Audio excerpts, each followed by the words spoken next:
Welcome back to Better Off Bald, A Life in 147 Days. I am your host and storyteller, Andrea Wilson Woods. Whether you're watching the video or listening to the podcast, I really appreciate you tuning in. And if you can't tell, I have a cold. Last weekend, I was in Amsterdam attending the International Liver Congress. It was an amazing trip, but I did bring back a cold. So hang in there with me and let's get started. Days 11 through 13, Saturday through Monday, May 26th through the 28th, 2001, Memorial Day weekend. I've just known this whole time that whatever is meant to be is meant to be. This is a test I can easily ace. I've forgotten how to think negatively, and in 12 days have changed my outlook on life completely. I don't allow any negative people, thoughts, or energy in here. With the support of strangers in the hall, with the loving hug of John or Sissy, or with a touching card from a stranger, I've been able to heal. During chemo, I was sick once. During my stay here, I've cried only for the following reasons. Long treatments of chemo result in the loss of my hearing. I never realized how many people love me until I checked into this room. My altar was upset for the second time. Of course, I'm over that now. Other than that, I've had no real reason to cry. So I have cancer. So what does that stop me from doing? I haven't felt pain in days. Cancer gave me cheekbones, an excuse to wear a strawberry wig. I get to spend time with my family, which was really rare before this. I'm getting a new bed when I get home. All things positive and light have resulted from the tiny bulbs that have decided to live in my liver and lungs. Adrian's journal entry dated May 28th, 2001. Beep, beep, beep. Although it is a holiday weekend, the floor is quieter, except for the incessant beeps. The infusion pump that delivers fluids into Adrian's body is always beeping. The first time I heard it, I thought something was wrong. Is there air in the IV? Is she okay? I asked. Now I know the beeps do not mean much. The pump is sensitive. We page a nurse who comes in and pushes a few buttons to make the beep stop. It's too early to know if the chemo shrank the tumors, but Adrian is feeling better. The Neupogen shots have given her immune system a positive jolt, which increases her energy level. When Nadia comes to visit again, Adrian insists she get into bed with her.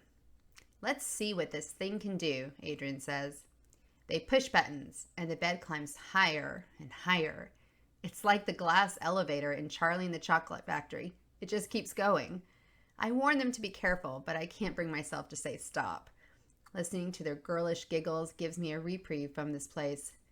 Look, Sissy, we can almost touch the ceiling if we stand on our knees. Seeing Adrian smile gives me hope. She looks good, and she feels good.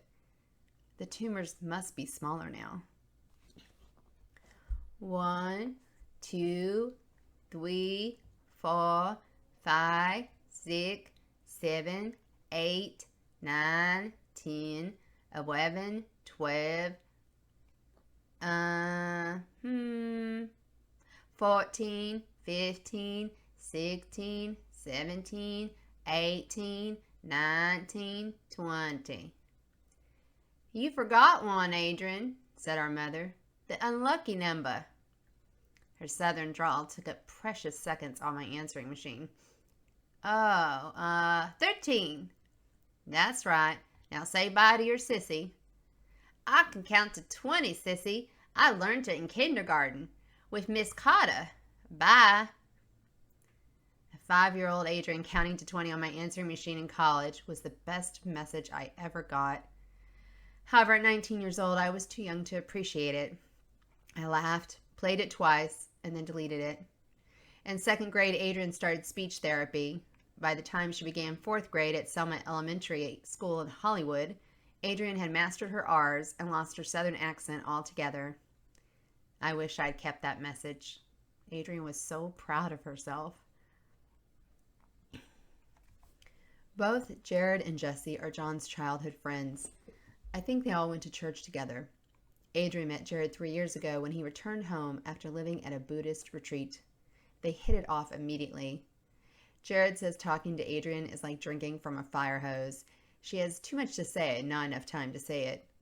Jesse came along a few months later. He moved back to Los Angeles after graduating from Berkeley. Jesse feels like he has known Adrian his entire life. They love to pretend to hate each other. Adrian calls him Mr. Hips. When they come to our house, she demands they rub her feet, knowing the reply will be, "Get your stinky teen feet out of my face."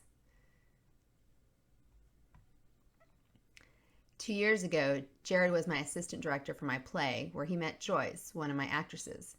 They have been together ever since. They stop in to see Adrian, who invites Joyce to cuddle with her. I wasn't jealous when Nadia was in bed with Adrian, but now I am. I suspect Adrian likes Joyce, an innocent crush. As I watch Adrian give Joyce a hug, I think, why not me? Why can't I hold you? Then I remember, it's not about me. Get over it, I tell myself. As Joyce and Adrian cuddle, Jared shows off his new look. He shaved his head to show his support for Adrian, which makes her smile. His act of solidarity lessens my guilt and makes me glad I didn't tell anyone I had thought about doing the same thing. After Adrian touches his scalp in approval, Jared leaves with Joyce to go to our house, which is being cleaned by all of our friends this weekend. The best way to prevent Adrian from getting an infection, according to Ronnie, is to make our house as sterile as possible. Without me asking, Adrian's posse bands together with one mission: to remove every hint of dust, lint, and odor from our home. I admire their resolve and wonder if they understand the magnitude of this task. I hate to clean. However, I will wipe up dirt when I see it in the kitchen or bathroom. Dust, however, lingers on my desk for months. Adrian receives $5 per week for completing basic chores around the house, doing the dishes, sweeping the floor, cleaning the cat box, and taking out the trash. I relinquished control over her room because Adrian's therapist Diana convinced me teenagers needed their own space. I shudder whenever I open her door and find clothes blanketing the floor, but Adrian is also responsible for doing her own laundry now. If she wants to wear dirty clothes to school, I don't stop her. John acts as if I'm his own personal maid. He knows I can't stand it if his things are scattered everywhere. We've lived together for almost 4 years, and I have picked up his stuff every day. He is far worse than Adrian, who does not leave her books, clothes, shoes, CDs, jewelry, etc. in the living room. Once I left the dishes in the sink and told Adrian not to wash them, just to see if John would volunteer to do them. I thought he might. Adrian said, "Nah, he won't bother. He doesn't care, sissy." She was right, of course. We ran out of forks, spoons, cups, plates, and bowls. When John needed a dish or utensil, he used a dirty one from the sink. Considering we have a dishwasher, I gave up. I resigned myself to living with 2 slobs who drive me crazy. Adrian's friend Sharon arrives with tons of goodies for Adrian. 2 Jane's Addiction import CDs, playing cards, and a bass guitar magazine, which John reads. Sharon is a senior, but she and Adrian are in the same dance class. Even though dozens of people have visited Adrian, she considers Sharon to be the closest thing she has to a friend at Burbank High. She often gives Adrian a ride home from school, which made me nervous until I got to know Sharon. She is mature and responsible. John barked at her the first time he met her because she parked her pickup truck in our driveway. Sharon is convinced John hates her. I hope Adrian explained to her it's not personal. He treats all people that way. While Adrian and Sharon watched the Tom Green movie, Road Trip, I sneaked down to the gift shop. Last week, Adrian spotted a snow globe she liked. Pegasus, with his wings spread high above him, is looking down at a male fairy who is staring up at him. Green and yellow sprinkles complement the yellow and Pegasus garment and the green of the pixie's hat, boots, and tunic. The snow globe plays music I don't recognize. I also buy Adrian a stuffed animal, a baby killer sheep, otherwise known as a lamb. Spending money I don't have feels good, because I get to spoil Adrian. It's funny how you remember little things after the fact.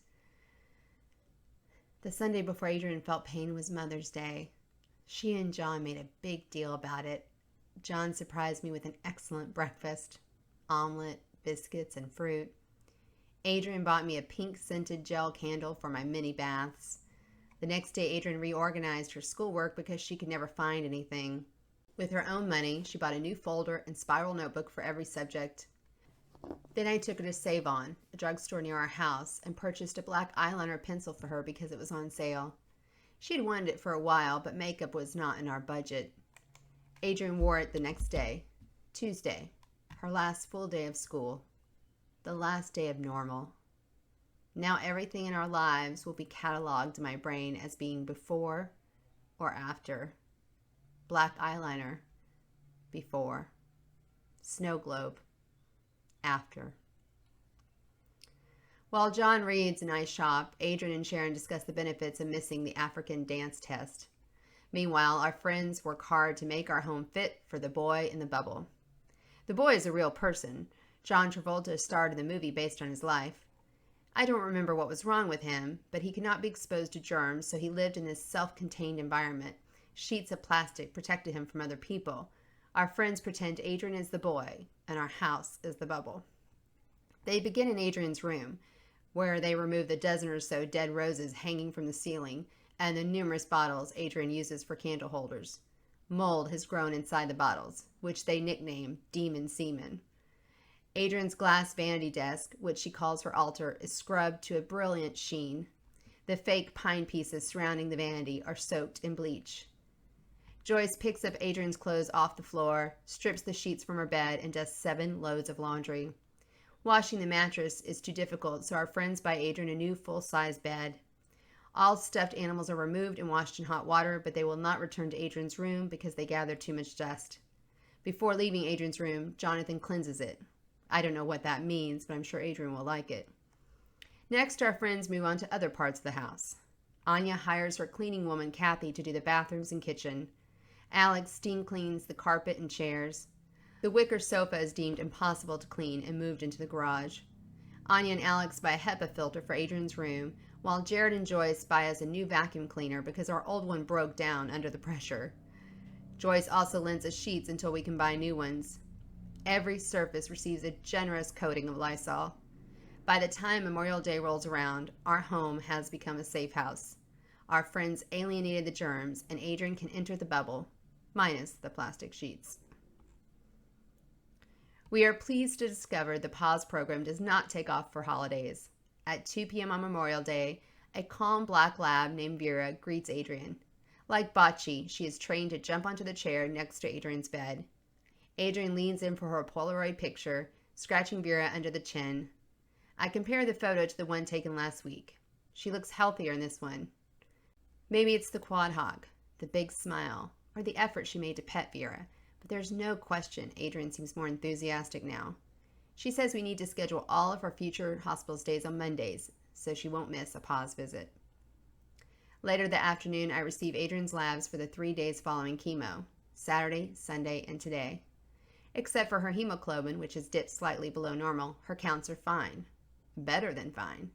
The Neupogen shot has bolstered her immune system so much that her WBC and ANC have skyrocketed beyond normal range. No wonder she looks so healthy. Like the name of her website, Adrian is kicking cancer's ass. I love it. Last week, a hospital volunteer gave Adrian a chemo cozy, which is a quilt given to all patients who undergo chemotherapy at Children's Hospital. 3 women made the quilt the year before. Each square seems to have its own theme: winter wonderland, autumn leaves, pink and purple spring flowers. The quilt comes with pens holding waterproof ink so people can sign it.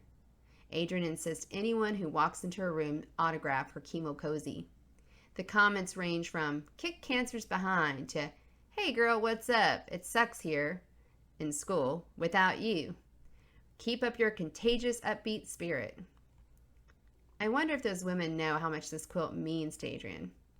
I catch her rereading the comments at night. The quilt has become one of her most precious belongings. When we meet Velma, we don't know she has heard about the new oncology kid with the blue hair, which became the quad hawk. In the middle of the night, Velma and some other nurses kidnap Adrian. Using her mini Polaroid camera, which produces small, self-adhesive stickers, they take pictures. Adrian sticks them in her journal. There is even a photo of John and me sleeping.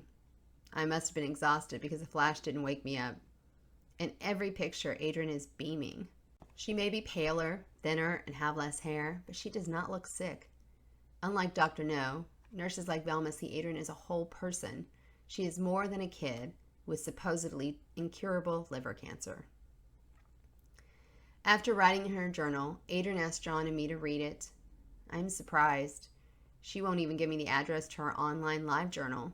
She gave it to John months ago, knowing he wouldn't bother to read it, but now she wants us to read every word she has written today. Afterward, I hug her and don't let go. Stop, sissy, she says. You're suffocating me. I think if I can hold her tight enough, I can love the tumors right out of her body.